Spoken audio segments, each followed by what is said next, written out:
I often see in conservation scientists and working as a conservation scientist, there's lots of really good science and methods and different sort of experiments being done. Unfortunately, the visual communication, because that's not a formally trained discipline in science, kind of lacks behind. And I think it's really important with some sort of small tips to bring up the game so that we can convey our science in a really engaging and meaningful manner visually. So I wouldn't expect anyone who's trained in conservation or ecology to have a rich understanding of design and visual communication. So what I like to normally do is distill it down to just some very basic principles that we think about when we're thinking about visual communication and design. So that's contrast, color, and some bits of color theory, balance, things like fonts. There are certain areas that I think are really important and some simple rules of thumb to keep in mind when you're putting together your visual media just to make it a bit stronger and a bit more clear. When I'm talking about contrast, I'm thinking about the sort of the brights and darks between stuff. What I see a lot that happens is people will use light text on light colors and dark text on dark colors and so forth and so on. And so it's really important to think about the contrast of those two things. So the other thing about contrast, the difference in lights and darks, is sometimes in a slide you may have a lot of dark sort of material on one side and a lot of light material on the other side, and so the slide gets a bit imbalanced. That's why it's important to do what we call the squint test, where you actually squint and look at it. If any area is jumping out more than the other, you want to rethink about how you might be playing with contrast on the slide, just to make sure it's very benign and very balanced so people aren't getting distracted with what they're looking at. When I think of color, you know, the way we use color palettes is really important for sort of visual communication. One thing I see all the time is usually standard templates. People default to standard templates because they don't know any better.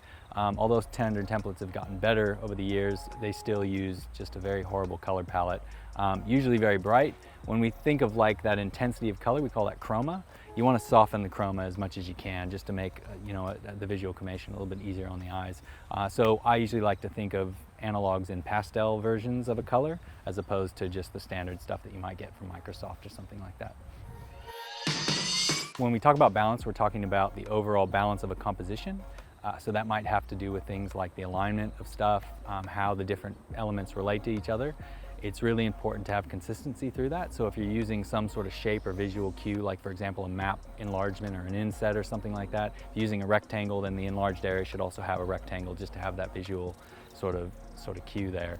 You know, when you're thinking about things that need to sort of be read along the same place, like two sort of, let's say, graphs or figures or something like that relate to each other, you want to have those aligned. Same with fonts and text. You want everything to have a bit of alignment.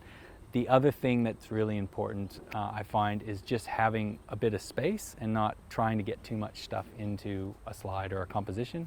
That can be a bit overwhelming. Same thing happens with figures. We put too much information, too much data into it, and it becomes really overwhelming to try and digest the information. So it tends to get lost. And just one of my personal pet peeves is, and this is because of templates, the title headings on slides. Normally the title heading we give so much real estate to, and really it's probably the least important thing on the actual slide. So I always let people know to really make that small. Get rid of it altogether if you don't need it for wayfinding. Get rid of those titles and actually put the material, the graphs, the figures, the charts that are really important, the stuff you really want to convey. Give those the real estate. Visual communication, it doesn't have to be a big overwhelming thing. It can actually be really enjoyable. Everyone's got the ability to do it, even if we're not formally trained. There's just a couple things we just need to keep in mind. These are all stuff that we can do. You don't need a formal training. They're just ways of upping our game a little bit, getting people engaged with the visual media, getting people to really hone in on what you're saying. And you know, it's good fun.